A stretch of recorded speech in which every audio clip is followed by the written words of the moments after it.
Welcome into the Crypto Bunker podcast. Today we're going to be looking at Bittensor, Tau versus ETH. Bittensor charts, Bitcoin charts, Ethereum charts. We'll look at silver, gold. We'll look at rates, the dollar. We'll look at equities. We'll go through the whole gamut today. We'll talk a little bit about macro and what's happening with rates and the Federal Reserve and the Treasury. Janet Yellen actually with the Treasury apparently is going to be buying bonds with printed money, which is why rates have come down. Powell also stressed the labor market as part of his decision for rates, a big part of his decision. And we saw a bad labor market report that came out. So it's looking like that we have some quantitative easing coming in. And I believe that that is why we saw this bottom exactly when Powell was speaking on some of these coins. If we look at Bitcoin right now on the weekly time frame, we are looking at something that looks very, very good. So I talked about this on Twitter. But it was pretty obvious. I thought that this was a bottom. We did have a reversal indicator come in. We have the hammer candle on the weekly time frame. We had the main reason I thought it was the bottom as well was that we touched the 20-week SMA, and the 20-week SMA has historically acted as support during a bull market. So if you believed that we were in a bull market, then you would want to, basically be buying at the 20-week SMA, especially in this cycle where we had the 20-week come into play so many times on the way to the top. And so we've seen this historically. We've also seen it in this cycle, in the original 2013 cycle. So we've seen it many times. And so, what we're looking at here on Bitcoin is potentially a halftime rest, halftime correction. The targets to me are still similar. We're looking at anywhere from 180 to 200K, in my opinion. I do think that people have PTSD from previous cycles. So I think that a lot of people are looking at, they're looking at this cycle and they're thinking, oh, I'm going to sell when it hits 100K, or I'm going to sell when it hits 120K or 150K. And they're scarred from the last cycle, from the previous dumps and the big bear markets we've had. People want to sell. People want to sell as much as they will tell you that they want to buy. They don't. They want to sell. That's their strategy. And so a lot of people are looking at these targets that I think are just too low.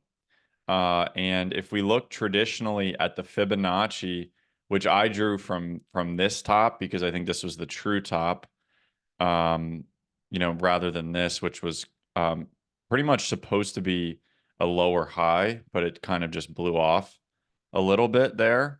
And when I say supposed to be, you can look at like the RSI, things like that can give you an idea of what I'm talking about with that. But you can see that this sort of area was the true high. And then this was the RSI was much lower, which is okay. I mean, we can debate whether, if we look at this cycle, how many times did the RSI come up and just continue to touch these levels? We've already had two of them here that have come up to high levels. It's very possible that this was the highest RSI that we're going to get. So it could actually happen again that we get a lower RSI reading on here. But in terms of liquidity, I believe that liquidity is now entering the system for the election cycle. I believe that they're going to pump the market with money so that they can have Biden reelected And it's kind of this election game where it's a very political, and the incumbent is always the one that gets the advantage in terms of what they can do with the markets. Um, if we look at Ethereum here, I think it looks very good. I mean, we have another test of the 20-week. We have a test of this trend line. Um, it's, to me, I look at Ethereum still, and I look at this previous cycle that we've had here, and it looks to me very identical in a way. Um, I'm not saying that this will automatically go up to 30K. Obviously the time frame is not going to work out. It seems impossible, at least. Um, but it's tracking it so far, in terms of just this chart pattern, at least. So that's something I look at there on Ethereum. The Ethereum fundamentals are strong, but the fastest horse in the race, in my opinion, in all of crypto is Tau. Tau is, I have not mentioned it on this channel before. It is Bittensor. It is an AI network that has 32 subnets building on top of it, different AI companies who are working together through mining as well as validating. So it's a mining network, it's a validation network. It has the same supply as Bitcoin. If we look at Tau stats, we can look a little bit more about it, but the total supply is 21 million. We have a staking APR of 15 to 18%. We have a circulating supply of 6,700,000. And we have 32 subnets. We can see them here. You can see all the different ones here. Foundry is involved, one of the bigger Bitcoin miners. They're also a Bittensor miner, and they have their own subnet.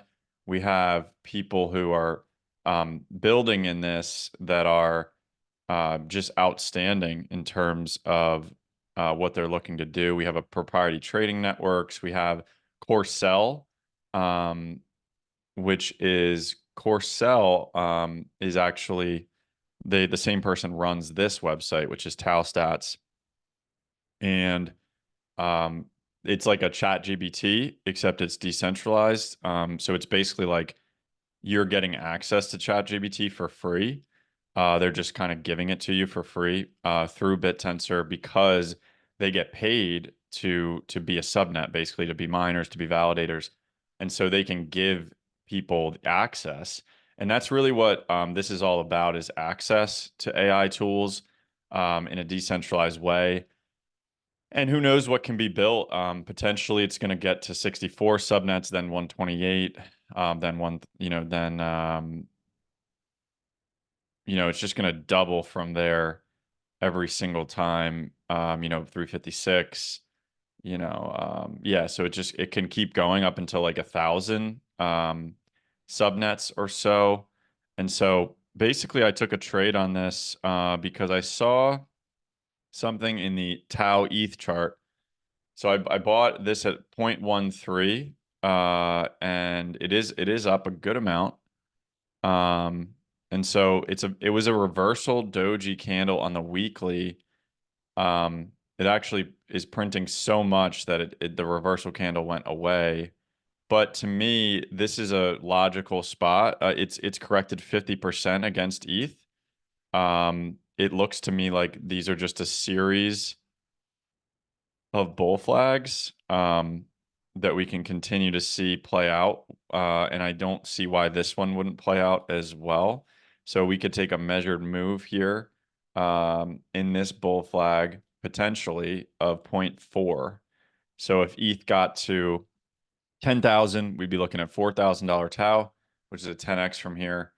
I have much bigger targets for Tau. I think Tau, for what they're doing, basically, we're looking at the two fastest horses in all of the financial markets, which is AI and blockchain. So when we're looking at the exponential age that we're in, Bittensor to me is the opportunity of a lifetime. This feels to me like Ethereum in 2020. It feels like it could be even earlier than that, really. It could be just early days of Ethereum. I mean, the project is brand new. It only has a $3 billion market cap at this point. And it has a halving just like Bitcoin. So there's going to be a Bittensor Tau halving in 2025. So August of 2025, there's going to be a halving. Um, there's a chance to validate on the net where you can stake on the network.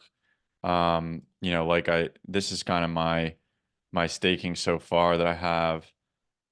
You can stake with different people. So if you want to stake through Tau Stats, you can buy wrapped Tau on Ethereum.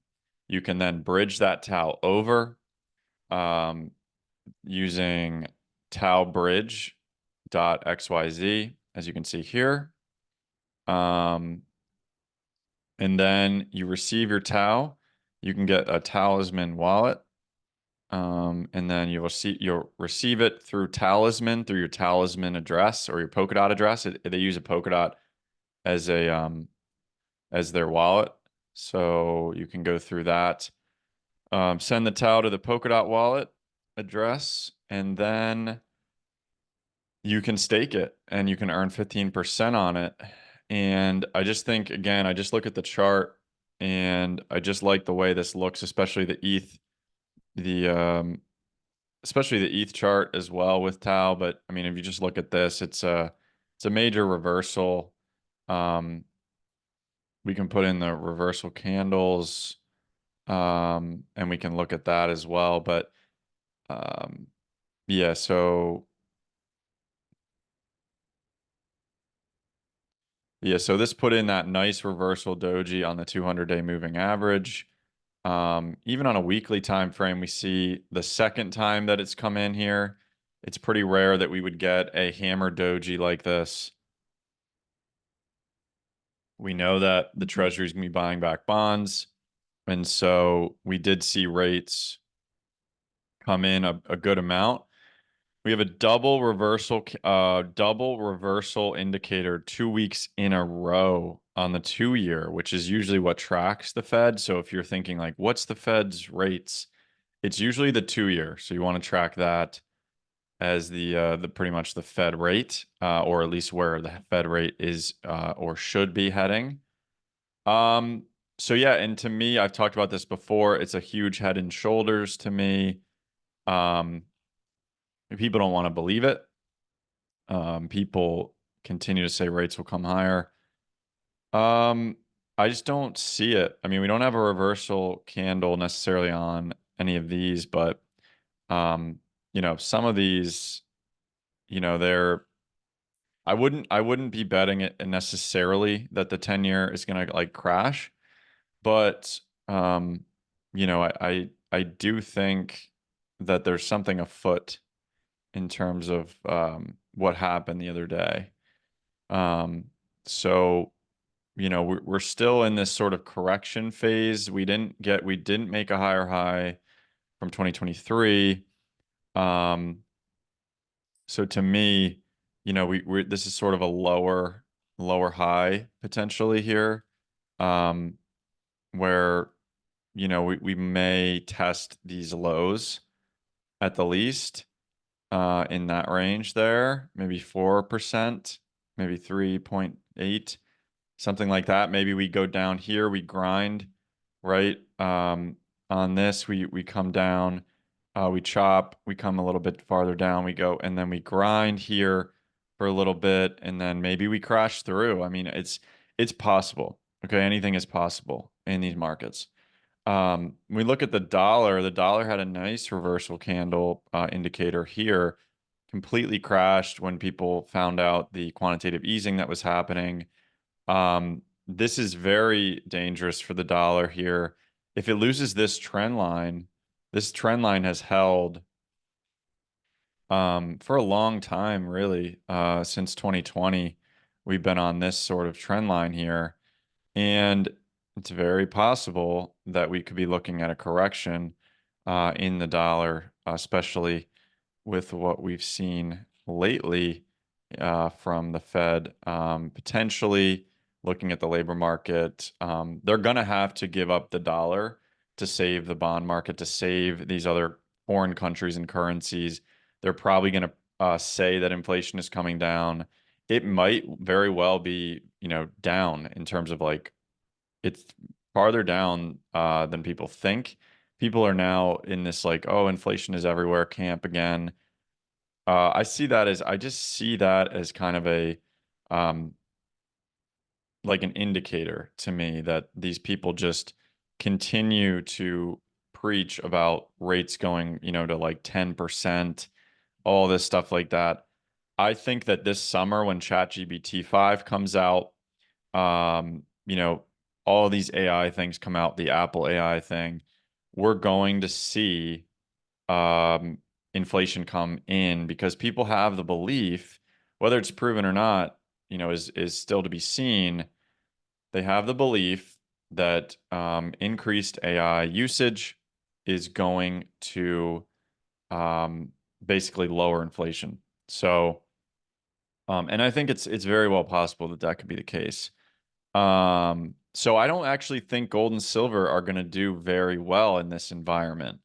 Um, I see them coming in not too much. I think gold could correct back to this level, which is logical, 2075, which was the, quadruple top, which isn't a top anymore, obviously, never was. So yeah, I think it could come in here at any time, really, soon. I also think um, silver potentially could come in here as well. So we look at silver, it's, these moving averages are very skinny.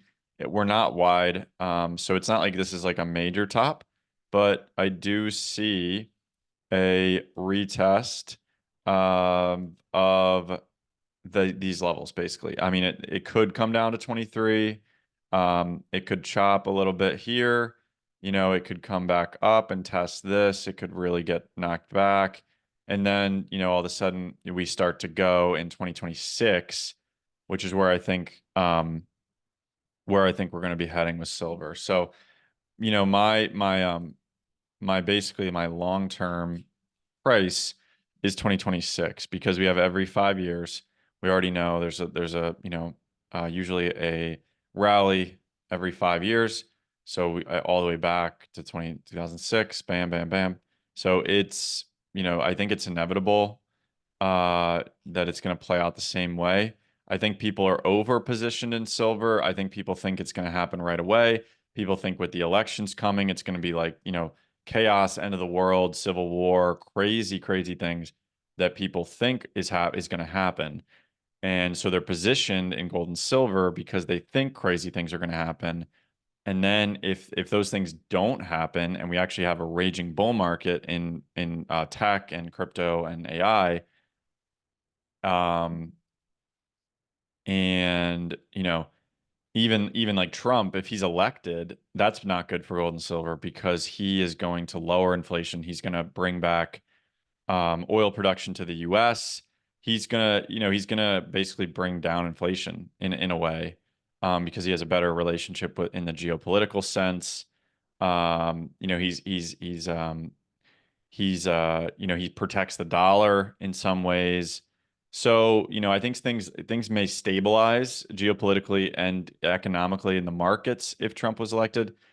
So people have like the wrong sort of sense of where we're headed. I think this like doom and gloom scenario is farther away than people think. It's not like right now, it's not next year. It might be, after that.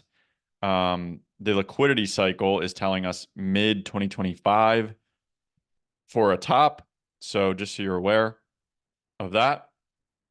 Let's take a look at equities to finish it off. And equities look really good. We had a 20-week test, which is again something we look for as I kind of circled here from before. There's our first official test. You could probably say like that we're like here in the cycle, or maybe um I mean, we could be here as well. I mean, I'm not gonna rule it out, but I mean, we kind of, we had our first um correction, like um around here was our first correction, right?